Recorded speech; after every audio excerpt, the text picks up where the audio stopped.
Hey guys, it's Nick with Brain Dead, and in this video we're gonna be going through Jeepers Creepers, a movie that I absolutely loved as a kid, which coincidentally is something that director Victor Salva also loves. Kids, that is. Anyway, I do love the first two Jeepers Creepers films.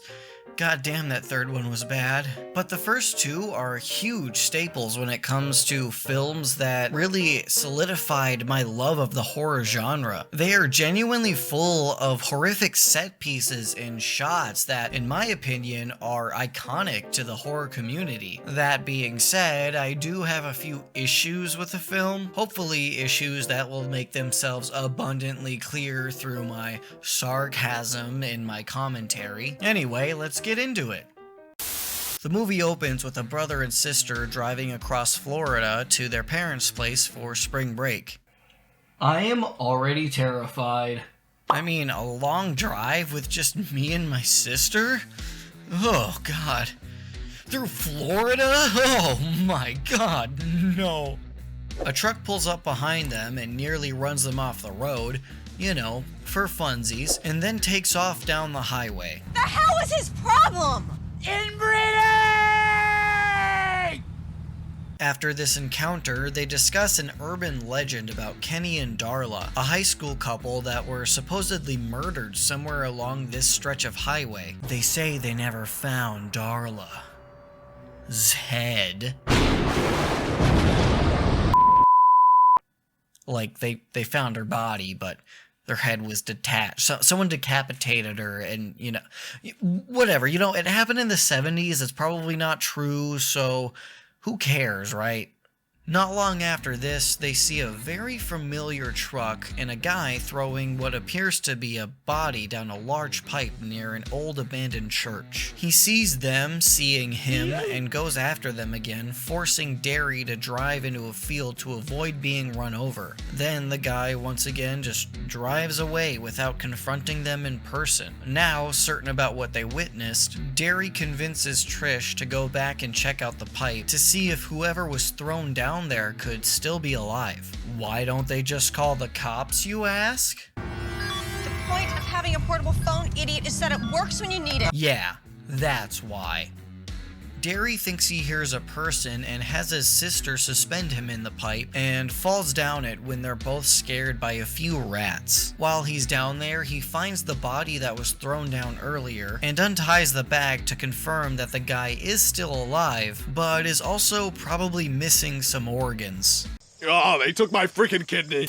Bag Boy dies, Derry tells Trish to go watch out for help, and as he's looking for a way out, Derry finds not one, not two, but at least 10 bodies scattered all over this underground cave. He also stumbles upon two bodies that look relatively fresh, but are in fact Kenny and Darla's head.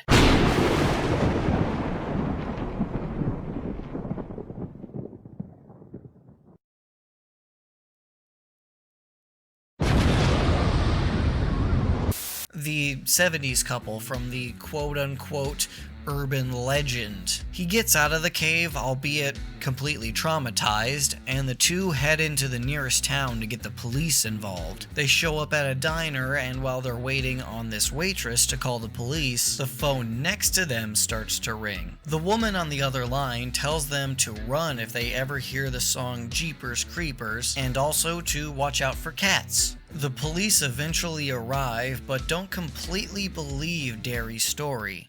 Those bodies would be nothing but bones by now. You said they still had skin on them and he had a ring on his finger.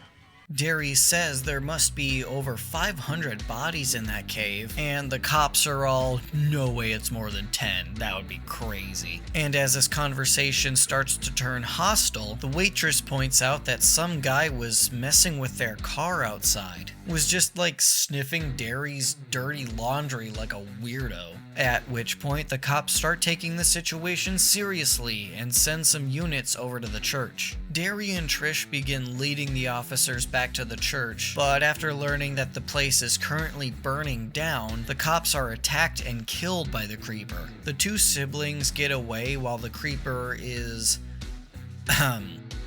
busy and stop at a house to try to use their phone. The epitome of crazy cat lady is there and agrees to let them use her phone. But before they get the chance to call for help, the creeper again shows up and kills this woman. They're able to get to their car and run the thing over. And run the thing. And run the thing over and over and over and over. Enough! More! They make it to the nearest police station where they're met by the resident psychic of the town, who turns out to be the woman that called them at the diner. She dumps a fat load of exposition on them and tells them how the thing that's after them is a demonic being that gets to feed every 23 years for 23 days. It eats lungs so we can breathe, and eyes so we can see. She also tells them about how it can smell fear and prefers it when its victims are scared. And yes, we have the she's psychic and knows all and can provide all the necessary information, so we don't have to cleverly write that into our script, so we don't have to work so hard when writing it. Thing. Also known as the she's psychic, don't worry about it trope. Anyway, the creeper shows up at the police station as well, cuts the power, and omnoms on an inmate to regenerate his damaged prostate. And the rest of its organs. We hear a cop in the basement over the radio say the creeper is on its way up to the rest of the station, who are all lying in wait for the son of a bitch to show itself coming up the stairs, only for one impatient policeman to get got by the creature.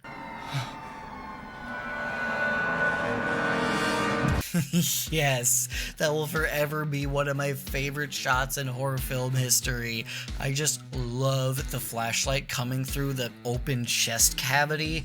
It's amazing. The main characters and Psychic hit a dead end when they run into an exit that doesn't work when the power is out. And as they sit there yelling at each other about what happens next, the creeper shows up and forces Derry and Trish to run upstairs. As for the Psychic, however, the creeper lets her go. The siblings end up in an interrogation room where the creeper breaks up, fights? What the fuck is happening right now? Did that make anyone else feel just like weirdly uncomfortable?